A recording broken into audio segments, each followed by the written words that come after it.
Hello friends, Radhe Radhe, जय श्री कृष्ण. रात्रीचे 11 वाजलेले आहेत आणि आम्ही निघालो आहोत कोकणात. किती सुंदर दृश्य समोर होतं, त्यामुळे वाटलं तुम्हाला पण दाखवूया, म्हणूनच व्लॉग बनवला.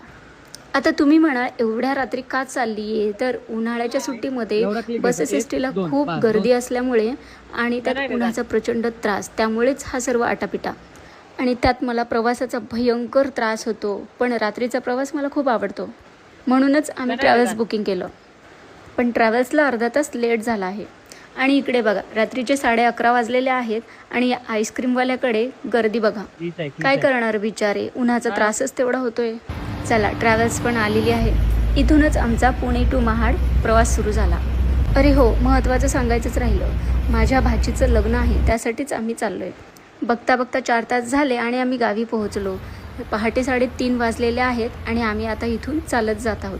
महाडपासून फक्त 3 किलोमीटरवर असलेलं माझं हे नडगाव महाराजांच्या गडासारखंच आहे. तुम्हाला पण खूपच आवडेल. माझ्या गावाची शान म्हणजेच महाराजांची प्रतिमा प्रतिष्ठान. इथं आल्यानंतर किती प्रसन्न वाटतं आणि वेगळीच पॉझिटिव्हिटी येते.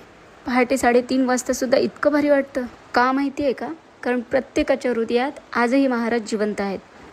अहो, आयुष्य मिळणं हा नशिबाचा भाग आहे, मृत्यू येणं हा काळाचा भाग आहे, पण 396 वर्षानंतरही लोकांच्या हृदयात जिवंत राहणं हा कर्माचा भाग आहे.